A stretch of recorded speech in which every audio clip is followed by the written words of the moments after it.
Le Canet sur la Côte d'Azur, le 2 novembre 2014. Evelyne, une retraitée de 70 ans, reçoit un coup de téléphone qui va changer sa vie à jamais.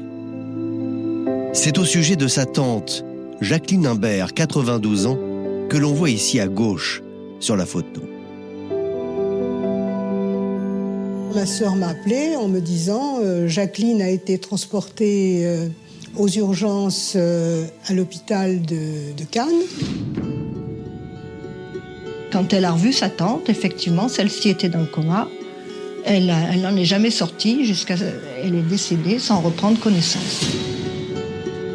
Ça me paraissait pas anormal qu'elle ait eu un problème de santé. Et elle a dû décéder pendant son sommeil. Et pourtant, des années plus tard, Evelyne va découvrir que sa tante a peut-être été assassinée. Et qu'elle ne serait pas la seule victime. C'est une histoire de fou. J'avais l'impression de vivre un mauvais roman policier. On était vraiment à 2 doigts du crime parfait. Et il a bousillé ma vie quand même. Franchement, il n'a pas le profil du tout d'un tueur. Moi, je peux pas y croire. J'avoue que je ne peux pas y croire. Les policiers là se disent mais on est face à un empoisonneur en série.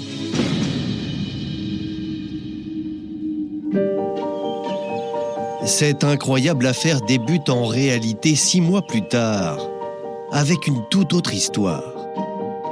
Nous sommes le 7 avril 2015. Gabriel Marino, 62 ans, lui aussi un habitant du Canet, est chez lui en train de déjeuner. À cet instant, il est loin d'imaginer que les heures qui vont suivre vont marquer à jamais sa vie. C'était 2h30 comme ça, 3h. Et le téléphone sonne. Je fais comme ça, je regarde et je vois un Bailly. Bailly, c'est Suzanne Bailly, une femme de 85 ans qui habite au Canet, qui est une femme dont il s'occupe. Il fait des petits travaux chez elle, il la connaît bien, c'est une vieille dame. Et je dis allô et là, elle n'arrêtait pas de parler quoi, de suite. Elle me dit Gabi, je me sens pas bien. Elle me dit qu'est-ce que je dois faire en fait. Au téléphone, Suzanne Bailly est totalement confuse, elle est en panique complète, elle est limite incohérente, on ne comprend pas ce qu'elle raconte, mais ce qu'il comprend en revanche, c'est qu'il y a un problème. Et je prends la voiture, je m'en vais. Et je fonce chez elle. Gabriel n'habite qu'à quelques minutes du domicile de Suzanne Bailly. Il se précipite alors en voiture chez la vieille dame et en arrivant chez elle, il découvre une scène à glacer le sang. Au sol, son ami gît dans un état second. Elle était par terre, elle bavait. Elle avait des convulsions et les yeux étaient retournés déjà.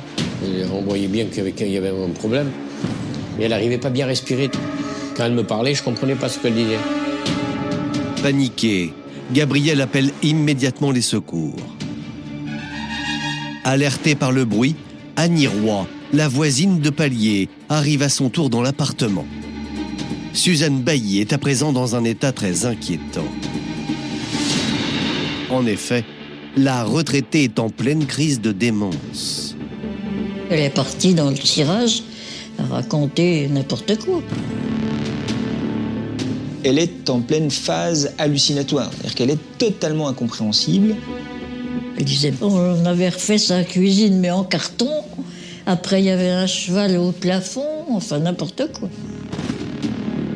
Il est 18h, lorsqu'enfin 2 ambulanciers prennent en charge Suzanne Bailly. La vieille dame est transportée de toute urgence à l'hôpital de Cannes. Et ses proches imaginent alors le pire. Quand tu vois une personne comme ça, tu dis elle va mourir. C'est fini quoi. On s'est dit qu'on la reverrait plus, oui.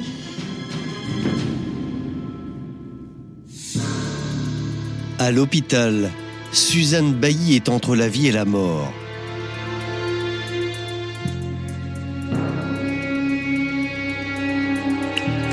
Gabriel a suivi l'ambulance pour veiller sur son amie Suzanne. Pour lui, vous allez le voir, la soirée est loin d'être terminée. J'ai donné la carte vitale, ses papiers, et j'ai donné mon numéro de téléphone. Et ils m'ont dit, vous ne pouvez rien faire pour elle, rentrez chez vous. Impuissant, Gabriel reprend donc sa voiture pour regagner son domicile. Mais ce trajet ne va pas du tout se passer comme prévu. Car Gabriel Marino est sur le point de vivre l'enfer. Très rapidement, lui aussi commence à sentir des troubles qui sont tout à fait inhabituels. D'abord des troubles de la vision, puis une sudation importante. Il sent qu'il ne maîtrise plus sa conduite. En fait, je ne savais pas où j'étais. Je n'arrivais pas à me situer sur la route, si j'étais à droite ou à gauche. Les gens, je ne les voyais pas bien, il n'y avait plus rien qui allait, quoi. Il est aux limites du malaise, il fait des embardées avec sa voiture, il va même toucher le rebord d'un trottoir. En fait, je suis rentré dans la piste cyclable avec la voiture. J'ai tapé à droite, à gauche, j'ai cassé toute la voiture, tout le côté droit de la voiture. Il a laissé sa voiture tant bien que mal, si je puis dire, devant son domicile. Il monte les escaliers à 4 pattes. Il réussit à ouvrir sa porte, il rentre à l'intérieur et il s'effondre littéralement. Quand j'ai vu qu'il n'y avait pas ma femme à la maison et que je ne pouvais plus bouger, je ne pouvais plus respirer, j'étais perdu et à un moment donné, j'ai laissé aller, quoi. Je me suis dit, c'est fini, quoi.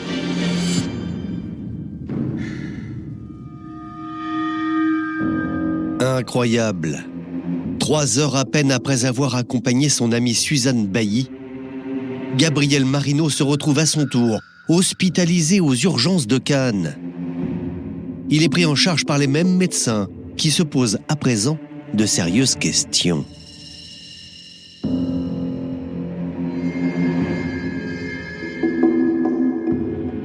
Comment se fait-il que ces deux personnes, qui plus est, se sont côtoyées dans l'après-midi, puissent se retrouver dans une situation identique? Intrigués, les médecins ordonnent tout de suite des prélèvements d'urine et de sang sur leurs 2 patients. À ce stade, on est loin de s'imaginer que cette affaire va déboucher sur un dossier criminel incroyable. Car ce mystérieux mal qui touche ces 2 habitants du Cannet cache en réalité un drame sans précédent. Et pour le découvrir, il faut se plonger dans la vie de Suzanne Bailly et de Gabriel Marino.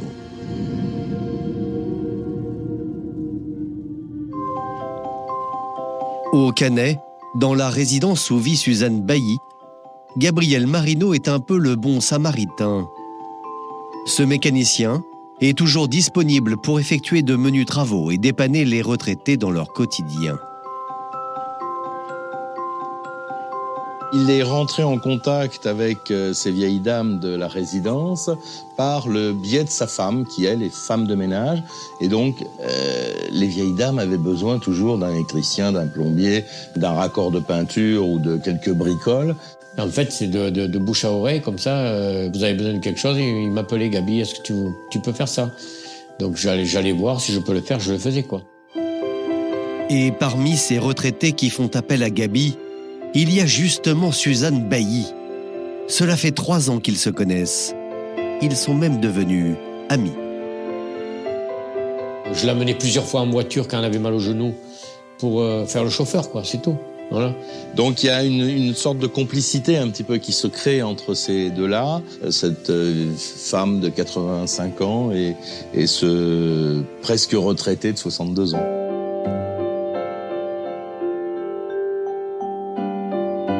Depuis qu'elle est à la retraite, Suzanne Bailly partage sa vie entre Belfort, sa région d'origine, et le Cannet dans le sud de la France. Elle vient tous les hivers ici parce qu'il fait meilleur que chez elle. Elle m'a dit, maître, j'adore la couleur des mimosas. Et pour moi, le sud de la France, c'est le jaune des mimosas. Donc voilà, les dernières années, elle voulait les passer tranquillement, quoi. Suzanne aspirait à une vie douce et paisible. Mais cela, c'était sans compter ses mystérieux malaises.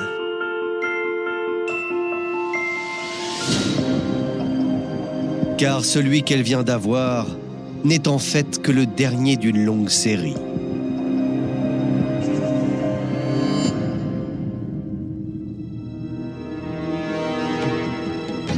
En effet, cela fait déjà maintenant 2 mois que la santé de Suzanne Bailly se dégrade. Tout a commencé un jour, en fin d'après-midi. Elle appelle à l'aide sa voisine, Annie Roy. Cette fois-ci qu'elle m'a appelée en me disant venez, je ne peux plus bouger. Et je l'ai trouvée, elle était affalée sur sa table. Et les pompiers sont venus, ils l'ont emmenée à l'hôpital. Hein.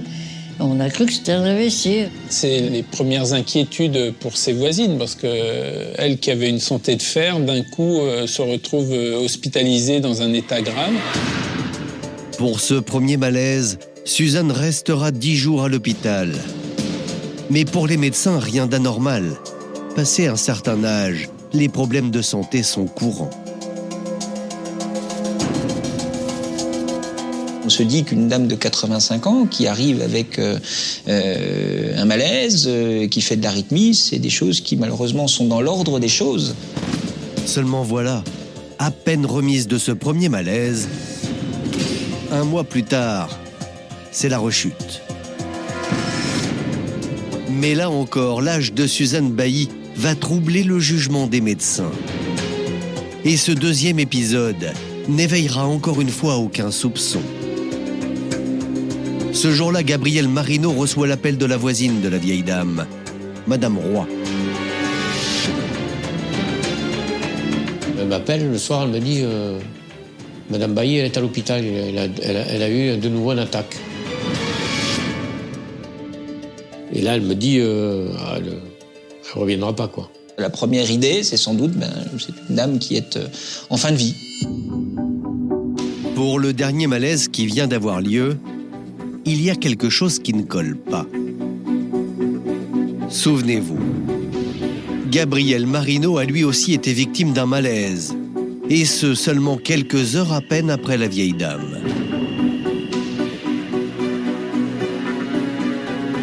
Pourquoi l'homme de 20 ans, son cadet, aurait-il les mêmes symptômes que Suzanne Bailly? Étrange.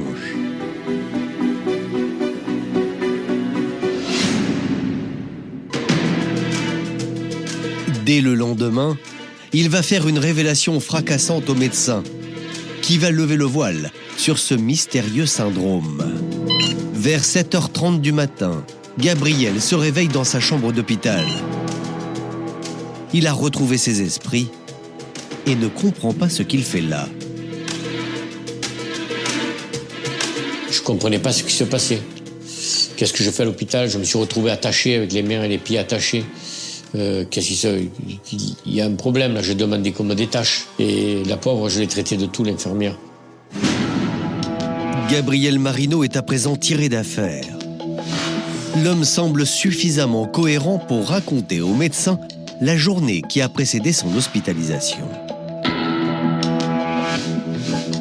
Les médecins lui demandent un peu s'il a bu ou mangé avec Madame Bailly. Gabrielle Marino raconte alors l'après-midi passé au chevet de Suzanne Bailly en attendant les secours. Et il va lui revenir en mémoire un détail capital. Malgré le fait que Madame Bailly soit dans un état d'excitation, de quasi-perte de conscience, elle va avoir suffisamment de recul pour prononcer une phrase. Goûte l'eau, je la trouve très amère.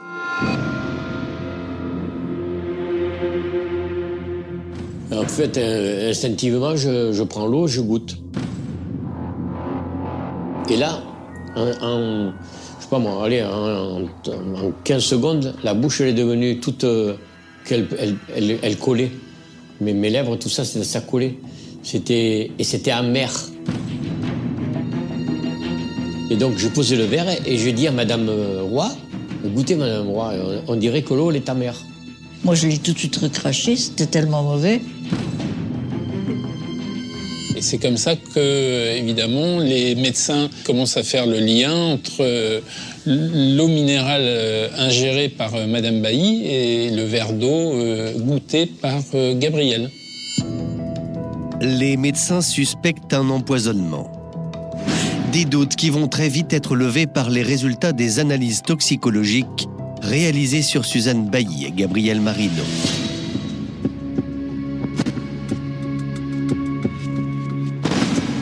Il se trouve que dans les urines et dans le sang, autant de Gabriel que de Suzanne, on retrouve des traces d'une substance qui s'appelle l'atropine. L'atropine, c'est un accélérateur cardiaque et à haute dose, ça peut devenir un poison mortel. Aucun doute possible. Il s'agit donc bien d'un empoisonnement d'origine criminelle. Le corps médical prévient alors immédiatement la police de Cannes. Alors, quelqu'un en voulait-il à Suzanne Bailly et Gabriel Marino au point de les empoisonner? Qui d'autre avait accès à cet appartement? Pour le découvrir, les policiers vont devoir mener l'enquête dans la résidence de Suzanne Bailly. Et ils ne le savent pas encore, mais ils vont mettre à jour une affaire des plus rocambolesques.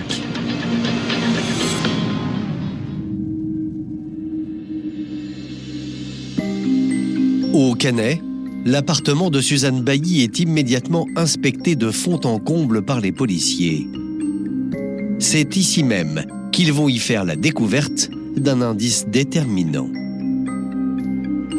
Les techniciens d'investigation criminelle font des recherches d'empreintes. Ils saisissent la bouteille d'eau minérale. Et puis on va prélever le verre aussi dans lequel les victimes ont pu porter leurs lèvres. Et là encore, les analyses menées sur les éléments saisis dans l'appartement de la vieille dame vont parler.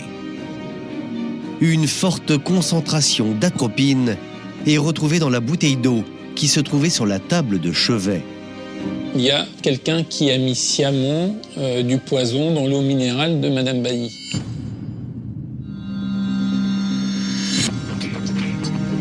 C'est donc bien Suzanne Bailly qui était visée. Gabriel Marino n'est qu'une victime collatérale de cet empoisonnement. De toute évidence, quelqu'un dans l'entourage proche de la retraitée avait intérêt à la voir mourir. Mais qui ?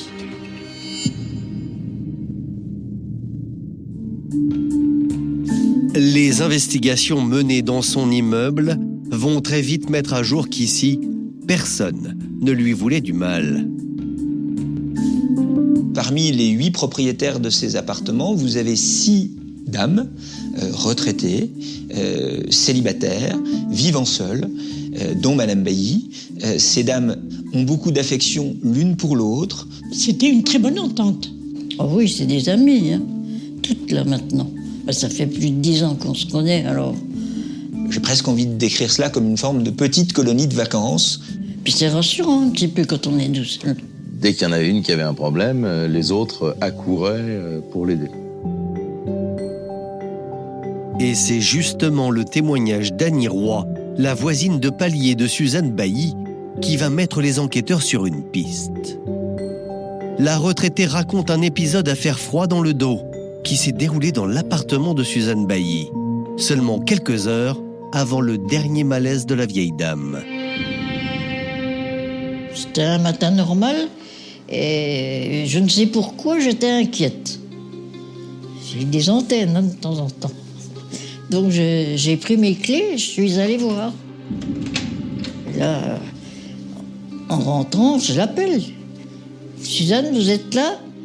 Elle va entendre une voix lui répondre depuis la salle de bain. Une voix qu'elle ne reconnaît pas. Mais je lui dis, mais vous allez bien ? Oui, oui. Je lui dis, oh, mais c'est bizarre, vous avez une drôle de voix, je ne vous reconnais pas votre voix. Puis là, c'est là que mon téléphone a sonné. Au domicile d'Annie Roy, de l'autre côté du palier, son téléphone fixe sonne. Elle quitte donc l'appartement de Suzanne pour aller répondre chez elle. Elle décroche, il n'y a personne au bout du fil. Et quand elle revient dans l'appartement, la salle de bain est ouverte. Et là, il n'y a plus personne dans ce domicile, ni dans la salle de bain, ni dans les toilettes, plus aucun bruit, plus aucun mouvement, plus personne pour répondre à ses questions, ce qu'elle va trouver choquant. Alors j'ai dit, quand même, je suis inquiète pour elle, puis la voilà qui file comme ça, qu'est-ce qui lui prend ? Annie Roy est en colère. Ce comportement ne ressemble pas du tout à son amie. Alors quand elle l'entend monter les escaliers 1 heure plus tard, elle l'interpelle et lui demande des comptes. Je lui dis, mais enfin Suzanne, qu'est-ce qui vous a pris ce matin ? Elle me dit quoi ce matin ? Je lui dis, quand on s'est parlé. Elle me dit, mais c'est pas possible. J'étais chez le coiffeur, vous avez pas pu me parler. Alors je lui dis, mais en tout cas, il y avait quelqu'un chez vous qui se faisait passer pour vous. Hein. Annie Roy, la voisine de Suzanne, aurait-elle surpris sans le savoir l'empoisonneur de son amie ? Les policiers en sont persuadés. Mais à ce stade de l'enquête, impossible de mettre un nom sur cet individu mystère. Peut-être que Suzanne Bailly détient la pièce manquante du puzzle. Problème, la vieille dame est toujours entre la vie et la mort.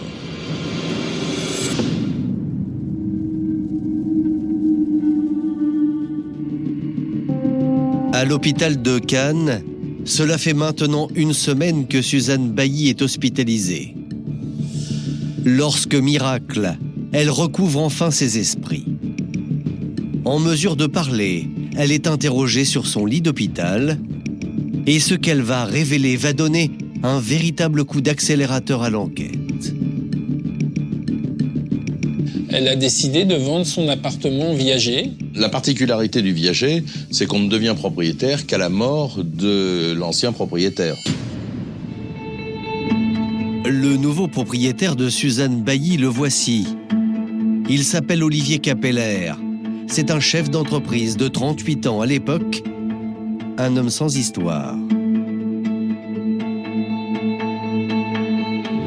Au début de leur relation d'affaires, si je puis dire, il n'y a aucun souci particulier. Monsieur Capeller règle ses rentes mensuellement. Il n'y a pas davantage de contact. Il se voit de manière très exceptionnelle. Mais ces derniers mois, chose troublante, Monsieur Capeller était devenu beaucoup plus présent.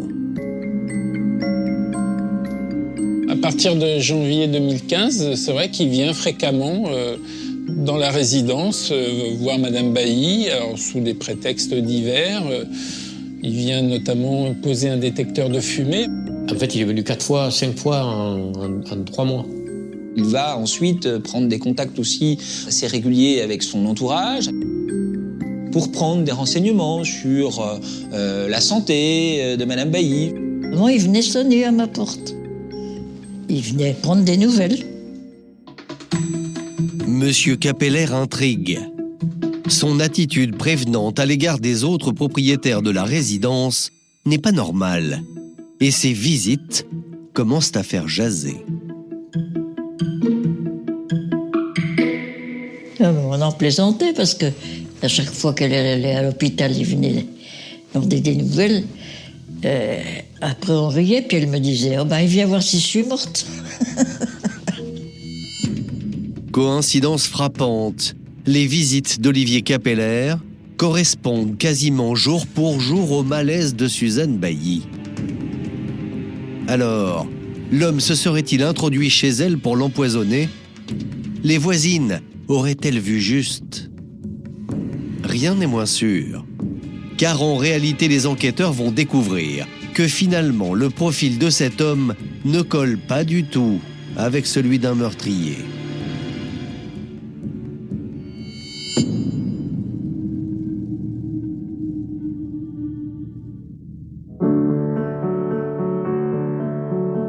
Olivier Capeller a grandi à Nice, dans une famille aimante. En 1996, il se marie avec une jolie Cannoise, Karine. Ensemble, le couple vit confortablement. Il faut dire qu'à 31 ans, Olivier se voit offrir la chance professionnelle de sa vie par son père. Monsieur Capeller, fils, va donc prendre progressivement la place de son papa qui était directeur d'une grosse société de découpe de viande. C'est quelqu'un qui travaillait. On voyait bien les horaires qu'il avait, déjà c'était pas facile. Mais il aimait ce qu'il faisait et on le sentait. Grâce à son nouveau poste de dirigeant d'entreprise, Olivier Capeller change de statut social et de niveau de vie. Il investit alors dans l'immobilier et affiche un luxe ostentatoire.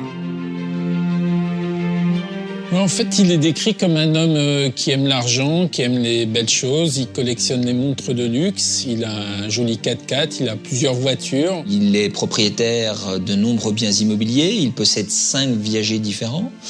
Il possède également sa maison du Canet et puis un appartement de villégiature secondaire à Isola 2000 pour y aller au ski. Manifestement, c'est quelqu'un qui mène grand train. Olivier Capeller a tout de l'homme qui a réussi. Ce qui a le mérite d'ailleurs d'inspirer confiance aux retraités à qui il achète des appartements en viager. Il est même devenu au fil du temps une véritable coqueluche auprès des vieilles dames. C'était un bel homme. Toujours bien mis, élégant, aimable, Avenant, agréable, physiquement grand, un peu rondouillard. Il a un peu ce côté gendre idéal, Olivier Capeller. Il plaît aux mamies qui croient voir leur fils.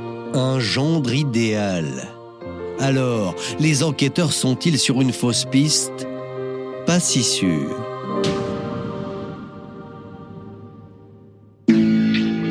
Car ce sont les relevés téléphoniques d'Olivier Capeller qui vont parler. Souvenez-vous, alors qu'Annie Roy, la voisine, se trouvait dans l'appartement de Suzanne Bailly, son téléphone fixe avait sonné, l'obligeant à sortir. L'identité du mystérieux correspondant est donc sur le point d'être révélée. Le numéro de téléphone qui a appelé Madame Roy sur son fixe chez elle est celui de Monsieur Capeller, c'est une certitude. Le téléphone même de Monsieur Capeller est borné, c'est-à-dire géocalisé, dans ou autour de l'appartement de Madame Bailly, au moment précisément où cet appel téléphonique sera passé sur le téléphone fixe de Madame Roy. Donc les policiers savent désormais que l'intrus, le matin des faits, est bien Olivier Capeller.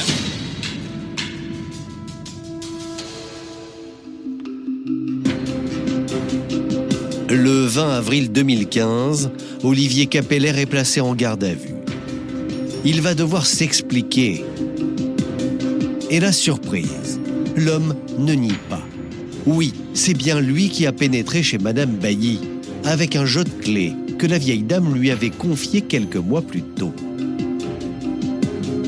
Il explique qu'il avait besoin de prendre quelques photographies des lieux parce qu'il envisageait de revendre ce bien immobilier et ne voulant pas perturber le quotidien de Madame Bailly et lui annoncer qu'il ne serait plus son légitime propriétaire, il avait voulu faire ça dans la plus grande discrétion. Quand il va prendre des photos, il est surpris par la voisine. Là, il se réfugie dans les toilettes, il a un réflexe qui est complètement un peu idiot, mais il explique en disant « je suis très gêné d'être chez elle alors que je ne peux pas m'y trouver ». Et pour que Madame Roy s'en aille, il téléphone à Madame Roy. Une explication qui pourrait tenir la route. Sauf que lors de la perquisition de son domicile, les policiers font une découverte qui va faire voler en éclats l'explication d'Olivier Capeller.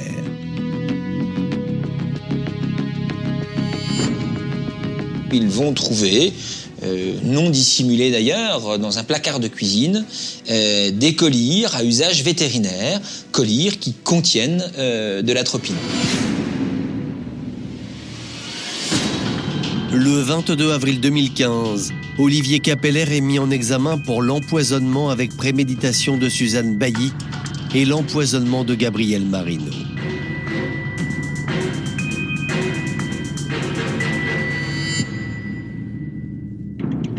L'homme est détenu à la maison d'arrêt de Grasse. Mais malgré les charges qui pèsent contre lui, Olivier Capeller, depuis sa cellule, continue de clamer son innocence. C'est quelqu'un qui est extrêmement choqué, qui est très abattu et qui n'a de cesse de protester de son innocence. Il est victime d'un concours de circonstances qu'il s'est introduit chez Madame Bailly à son insu, mais que ce qui a fait que Madame Bailly a été victime de fait d'empoisonnement, il y est complètement étranger. Il proteste, il est désespéré. Alors, Olivier Capeller est-il l'empoisonneur sans scrupule de Suzanne Bailly? Ou l'homme est-il victime d'une effroyable erreur judiciaire? 2 ans plus tard, alors qu'il attend son procès, un incroyable rebondissement va faire basculer l'affaire dans une autre dimension. Plus question de viager, mais d'un juteux héritage. Le 12 avril 2017, Evelyne, une retraitée de 73 ans, ouvre son journal, comme tous les matins. Et l'article qu'elle y découvre va lui glacer le sang. J'ai eu la surprise de voir un article concernant une dame âgée du Canet que l'on avait tenté d'assassiner par empoisonnement. L'article précisait que M. Olivier C. était donc soupçonné d'avoir attenté à la vie de cette dame. Donc j'ai lu évidemment l'article jusqu'au bout et ce Olivier C. m'a tout de suite interpellée. Evelyne est pétrifiée. Olivier C., accusé d'avoir empoisonné Suzanne Bailly. Elle le connaît. C'est un ami de sa tante, Jacqueline Imbert, cette vieille dame décédée en novembre 2014 à l'âge de 92 ans.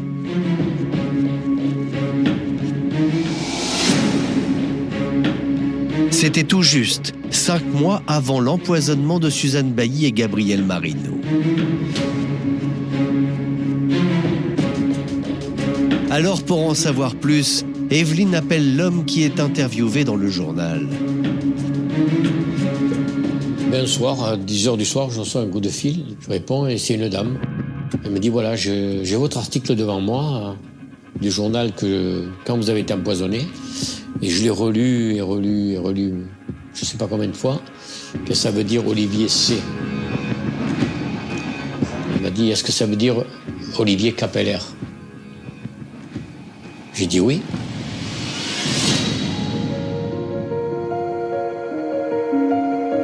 Mais sur le moment, j'avoue que je ne voulais même pas y croire. J'ai pensé que peut-être, après tout, il n'était pas étranger au décès de notre tante. Mais au fond d'elle, Evelyne ne peut s'empêcher de faire le rapprochement entre l'empoisonnement de Suzanne Bailly, cité dans le journal, et pour lequel Olivier Capeller est incarcéré, et celui d'Olivier Capeller, dont le nom figure en haut du testament de sa tante, Jacqueline Imbert. La vieille dame lui avait légué à sa mort un patrimoine estimé à près d'1 million d'euros. C'était son argent, elle était libre d'en disposer comme elle le voulait. Monsieur Capeller avait toujours été aux petits soins pour elle, plein de sollicitude.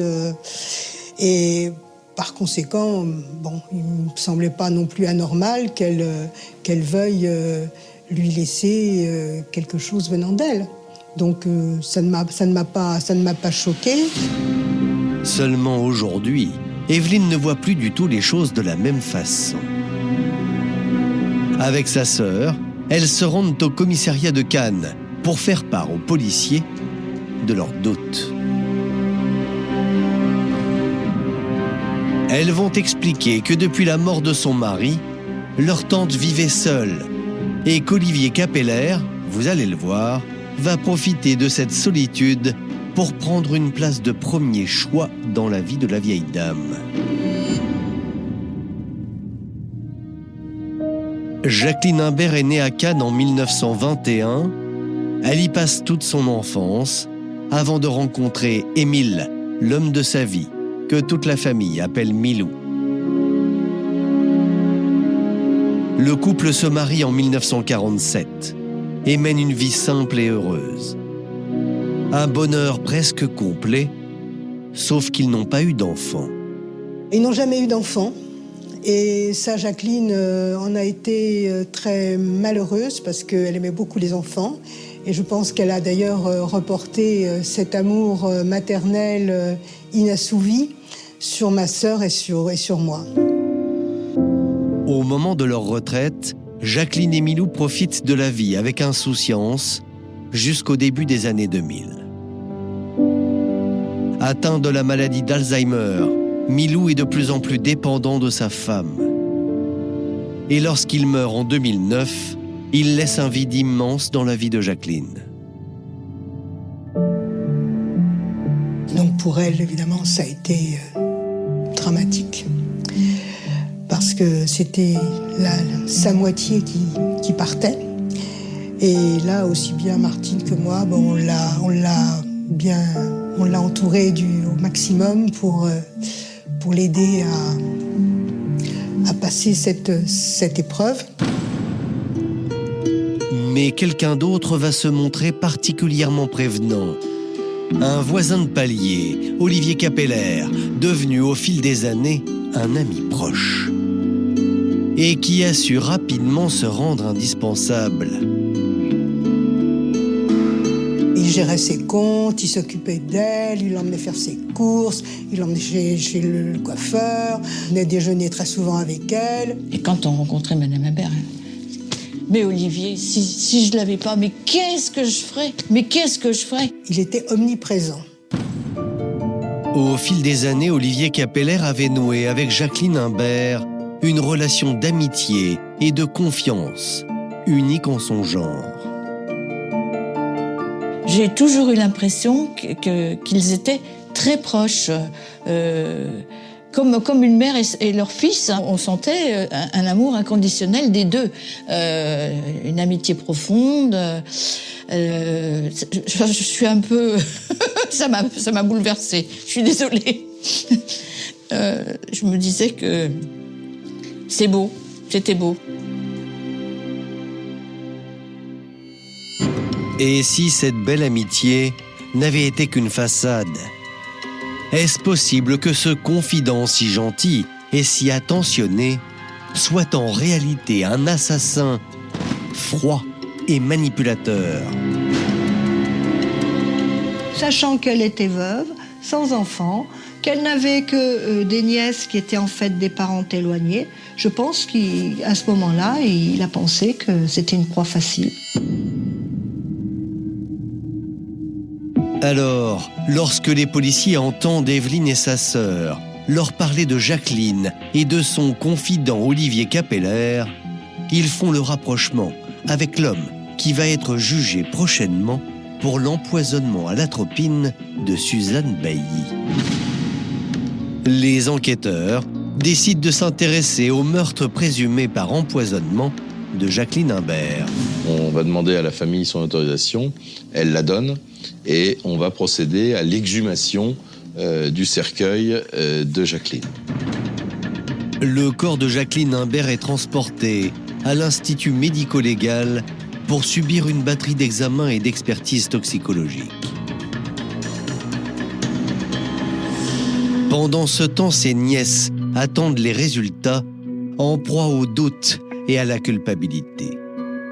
Donc ça a été des mois d'inquiétude, des mois d'incertitude, des mois où je passais par, je dirais, l'espoir et le désespoir, parce qu'en mon fort intérieur, malgré tout, j'espérais m'être trompée et que, en définitive, on allait nous dire que Jacqueline était décédée de mort naturelle.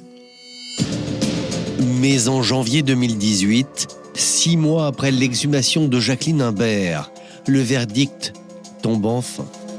Et là, c'est un coup de théâtre quand même assez extraordinaire, c'est qu'il découvre des traces d'atropine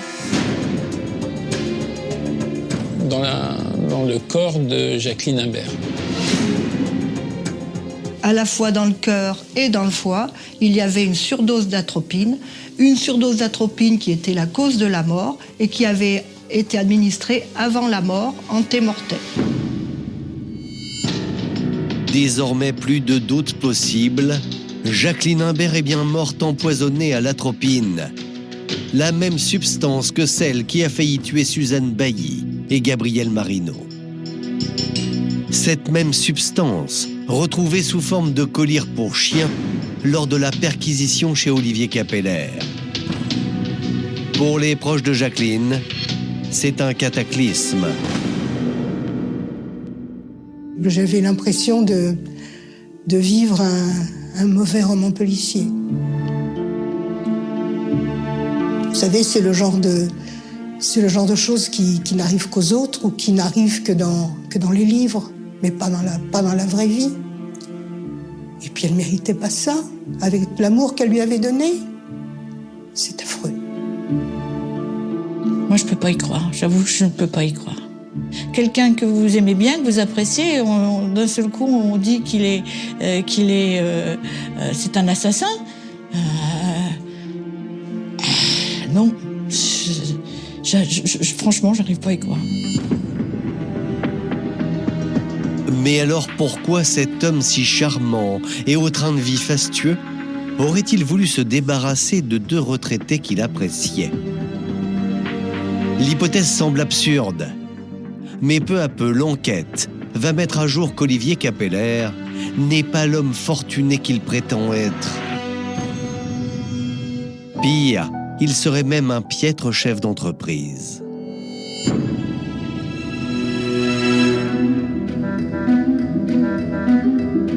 Certains, et ils sont nombreux, sont assez critiques sur ses compétences professionnelles. Ses collaborateurs disent qu'il parle beaucoup, qu'il parle très bien, mais que finalement, il n'est pas très efficace. Et il n'a sans doute pas toutes les capacités pour diriger une entreprise.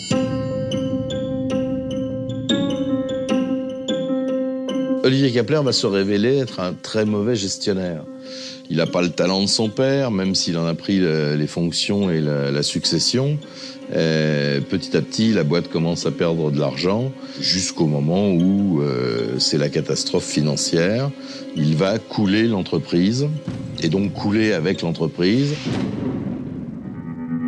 En novembre 2014, la société va si mal qu'Olivier Capeller est démis de ses fonctions. Au bord du gouffre, il risque de perdre tout ce qu'il a construit. Et lui se retrouve au chômage, sans indemnité. Adieu le salaire de 5 000 € ou de 6 000 € par mois. Cette situation financière alarmante aurait-elle été un détonateur? La peur de la ruine et de l'humiliation aurait-elle poussé Olivier Capeller au meurtre? Et on s'aperçoit, coïncidence des dates, que quelques temps plus tard, très peu de temps plus tard, Jacqueline va passer de vie à trépas. Donc tout ça a une cohérence judiciaire, si vous voulez. Le mobile de M. Capeller, c'est le plus vieux mobile du monde, hein, c'est le mobile crapuleux. Dans le premier cas, c'est un viager. Dans le deuxième cas, il était le légataire universel. Donc aucun doute sur la cupidité du crime. Que dire? Il était dans une telle situation qu'il a été obligé de passer à l'acte. Ça, c'est pas vrai. Sa situation financière, elle avait changé, puisqu'il ne percevait plus son salaire. Mais elle n'était pas préoccupante. Il n'était pas aux abois. Un meurtre, 2 empoisonnements. Olivier Capeller pourrait-il être un tueur en série dont la course meurtrière aurait été enrayée? Et surtout, une question vient forcément à l'esprit. Existe-t-il d'autres victimes?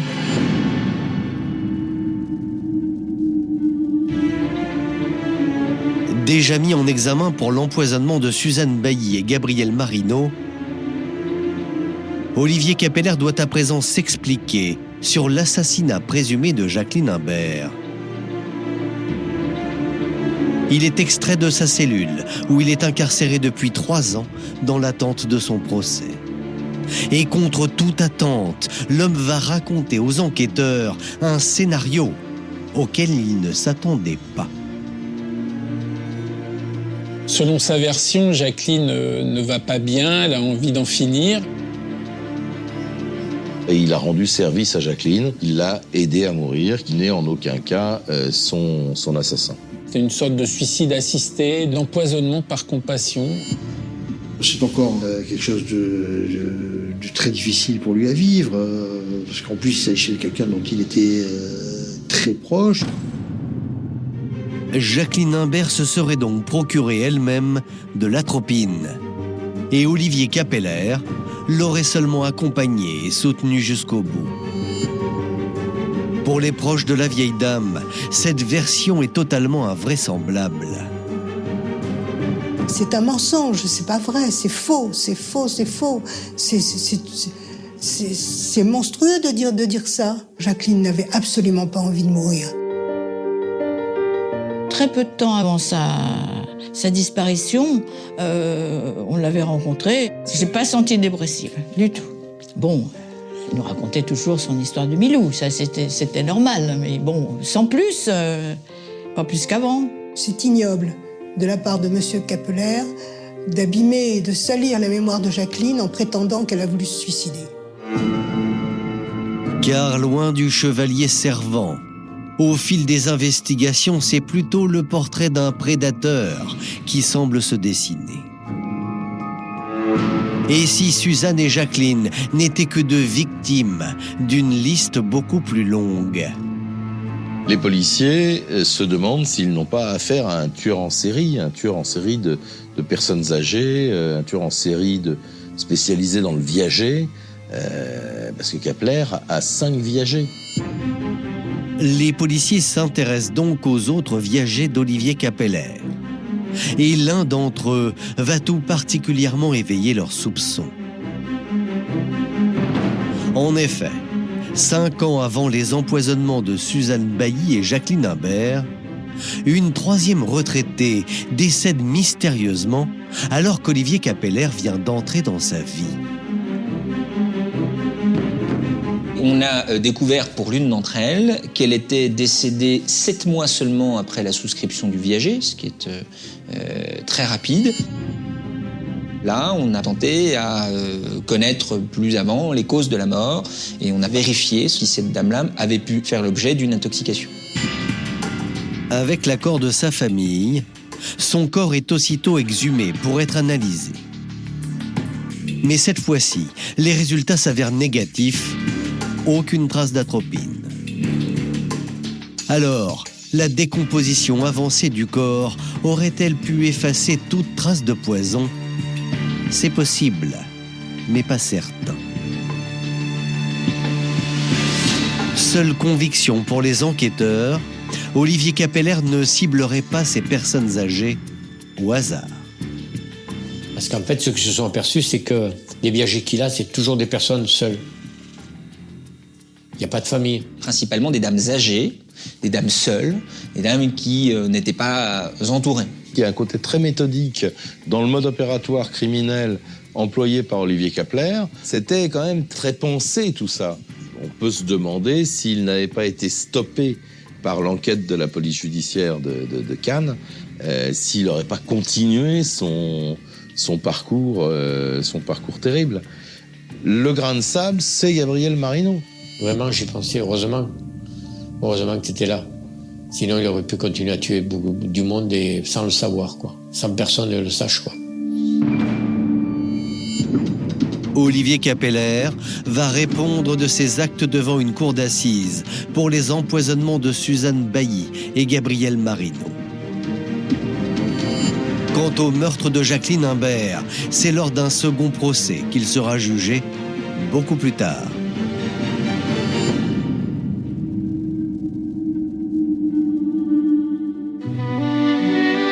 Le lundi 4 mars 2019, le procès d'Olivier Capeller s'ouvre devant la cour d'assises des Alpes-Maritimes. Ce sont les 2 empoisonnements, dont un avec préméditation, que l'on juge. L'ancien chef d'entreprise risque la réclusion criminelle à perpétuité. Le dossier de Jacqueline planait au-dessus de cette cour d'assises. Même s'il n'était pas officiellement poursuivi pour le crime de Jacqueline. Tout le monde savait qu'il y a encore ce dossier.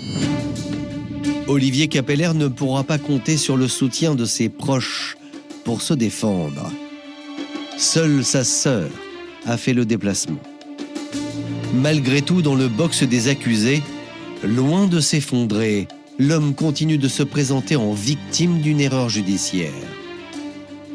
Il veut donner l'apparence de quelqu'un sûr de lui, sûr de pouvoir prouver son innocence. C'est un homme qui se donne une certaine contenance, qui n'hésite pas à regarder dans les yeux Suzanne Bailly. Je dis, c'est pas possible comment on peut faire du mal comme ça à une personne comme ça et être tel qu'il était là, froid, sans quoi que ce soit, quoi. Mais le 3e jour du procès, un rebondissement de taille va mettre à terre toute la défense de l'accusé.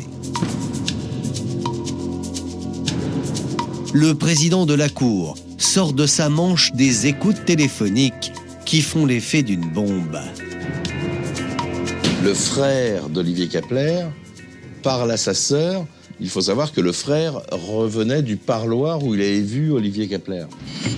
Et lors de cette conversation, le frère d'Olivier Capeller déclare « Il n'était pas du tout dans le déni. J'ai vu que ça lui faisait un truc, que ça le libérait. Même si on voyait que ça lui coûtait d'admettre qu'il a commis un acte impardonnable. »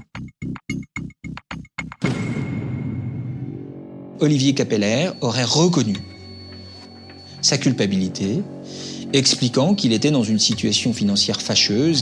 Sa famille ne l'a pas pensé coupable. Il y a eu une conversation, on sélectionne les mots et on dit, ben voilà, votre frère pense que vous pourriez être coupable. C'est un procédé que je trouve, pour le moins, regrettable. Mais ce n'est pas tout. Dans une autre écoute, c'est sa mère qui le charge et le dénigre. Une petite phrase extraite d'une de ces conversations va choquer toute la cour. Il a déconné. Il a sérieusement déconné. Tout ça pour un appart pourri, une bicoque pourrie. C'est la propre mère d'Olivier Capeller qui tient ses propos au téléphone. Donc en fait, c'est d'abord on sent que la famille le lâche complètement, mais on sent aussi qu'ils savent. C'est vrai que je l'ai vu à ce moment précis du procès s'éponger à plusieurs reprises le front, et là il a montré ses faiblesses. Des aveux rapportés, l'effet est désastreux. À l'issue des 3 jours d'audience, Olivier Capeller est condamné à 20 ans de réclusion criminelle. L'homme a fait appel de cette décision. Il est donc toujours présumé innocent. Les victimes devront donc affronter un nouveau procès. Une épreuve de plus avant de pouvoir tourner la page.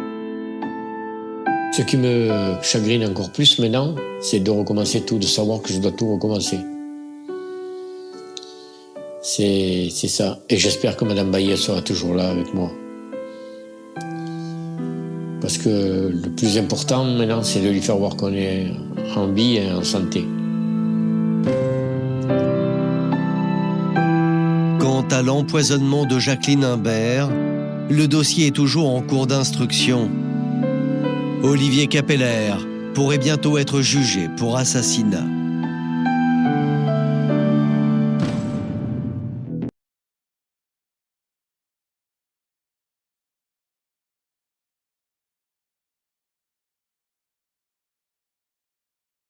Wichita, Kansas.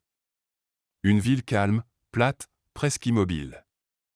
Ici, rien ne semble jamais vraiment arriver. Les quartiers résidentiels se ressemblent, les rues sont silencieuses, les habitudes bien ancrées. C'est précisément dans ce décor sans aspérité qu'un homme va décider d'exister autrement. Pas par ce qu'il fait le jour, mais par ce qu'il fait dans l'ombre. Et surtout, par le nom qu'il se donne lui-même. BTK. 3 lettres. Bind, torture, kill.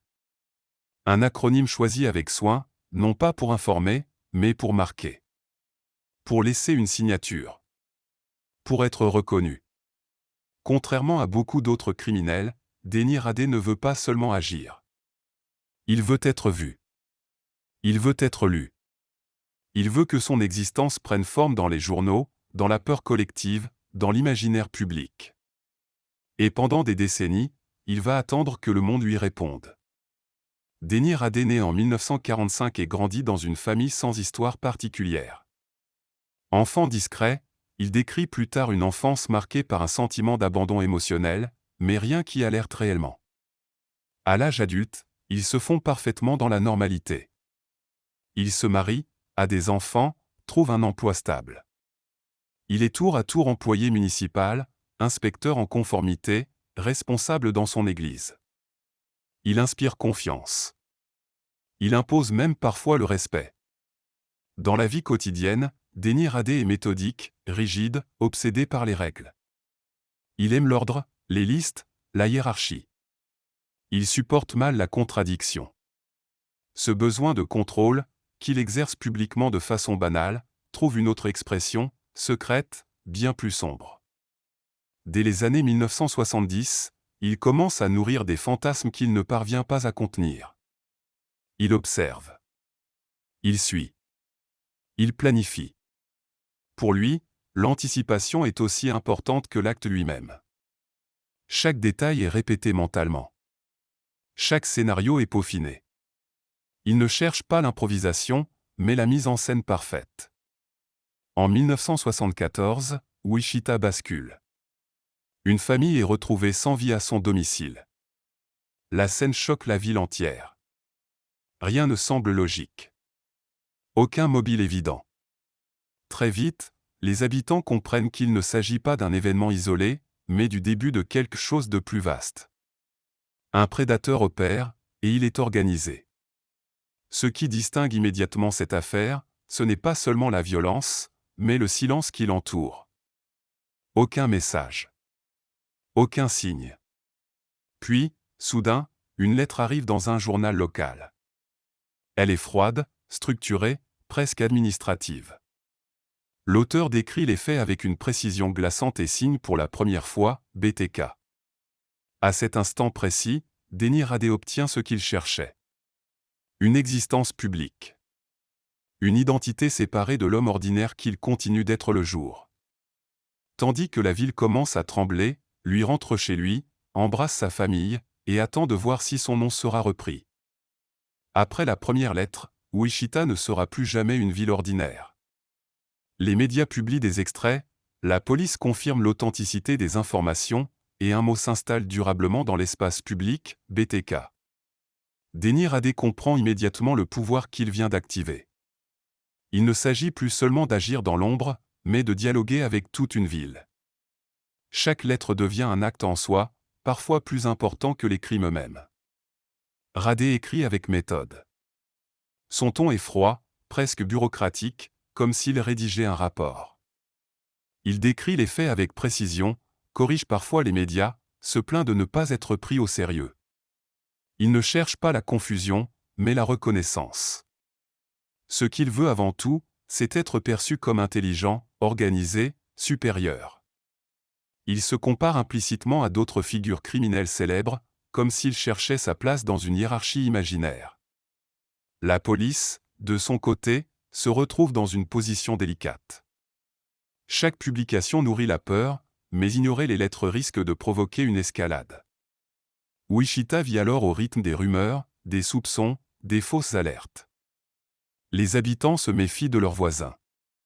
Les habitudes changent. Les portes se ferment plus tôt. La ville se contracte sur elle-même.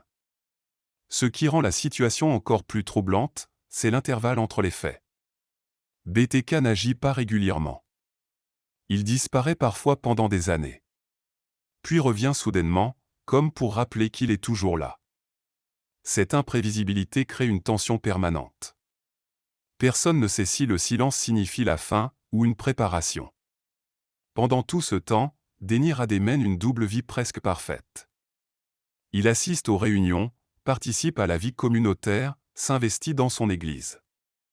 Il observe la peur qu'il a lui-même créée, mais toujours à distance, protégé par son apparence d'homme ordinaire.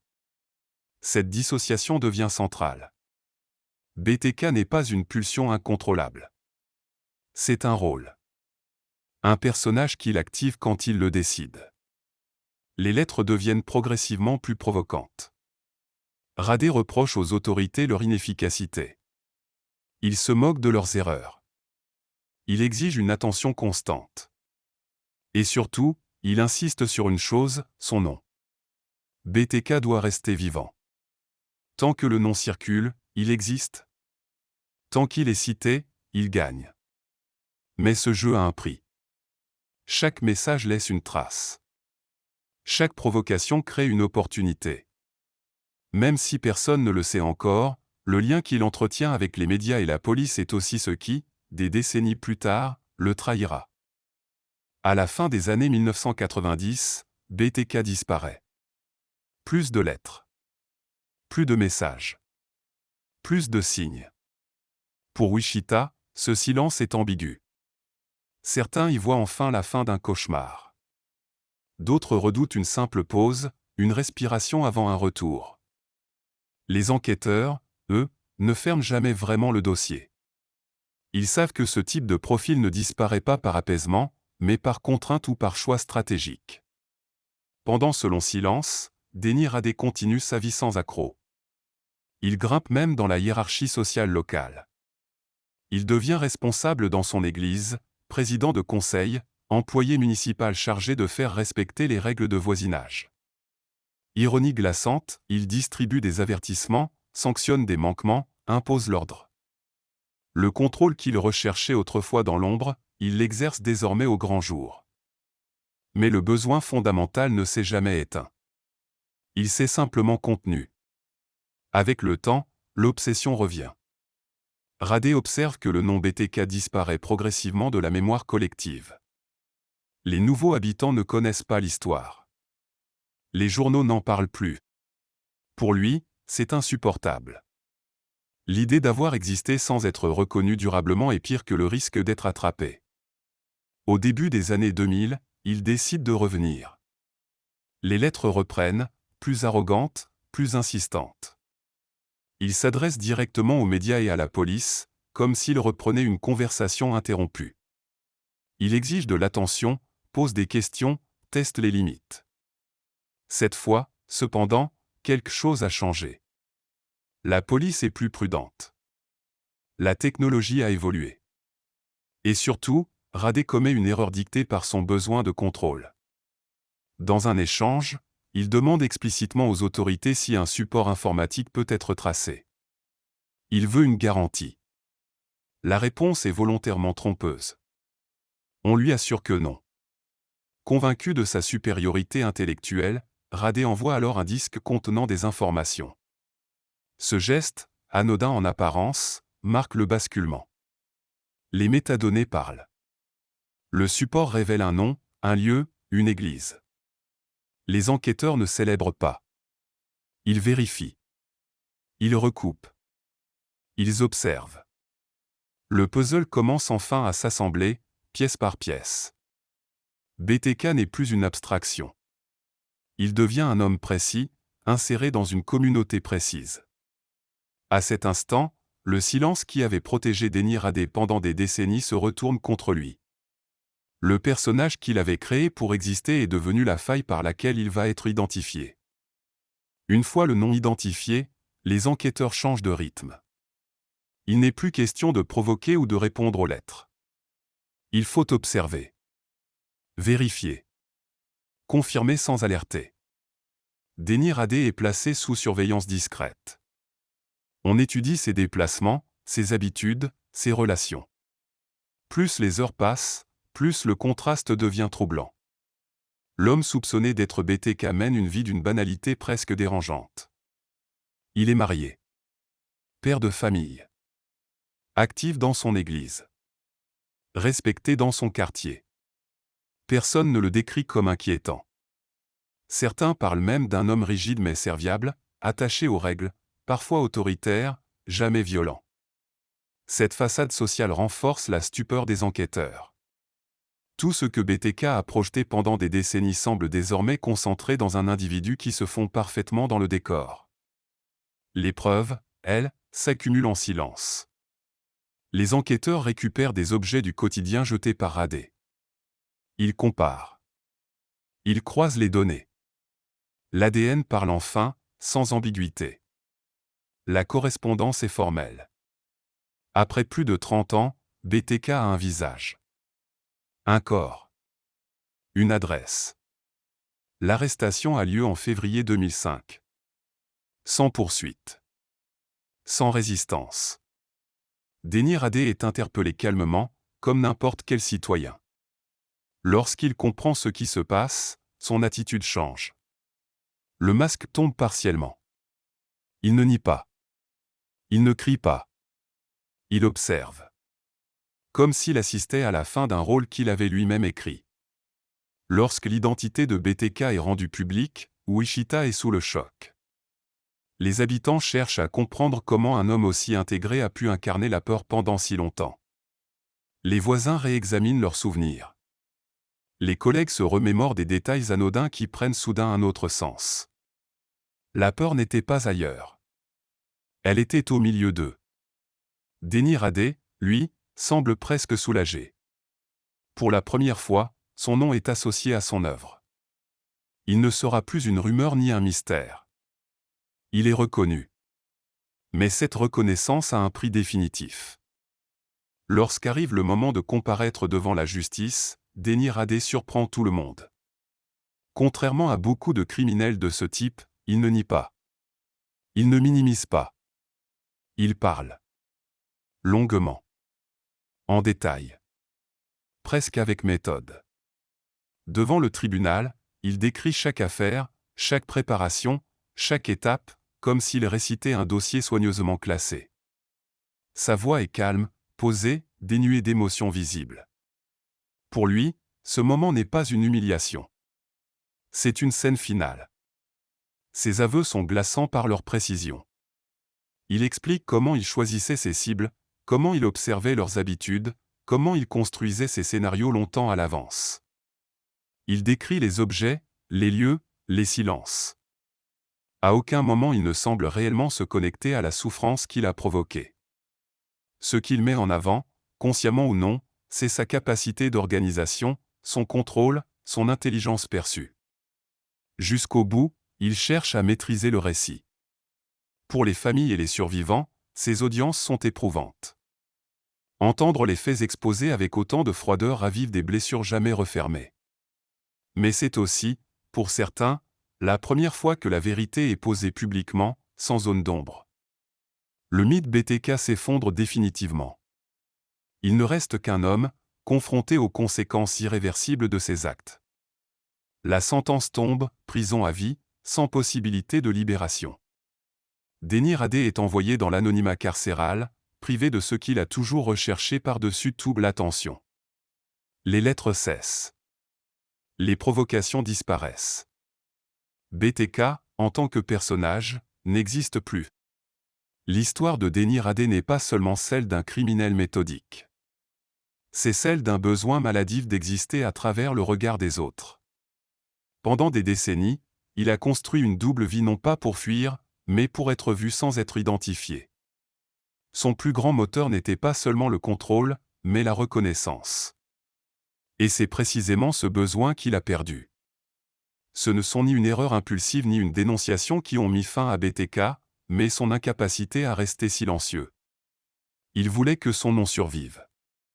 Il voulait vérifier s'il était encore craint.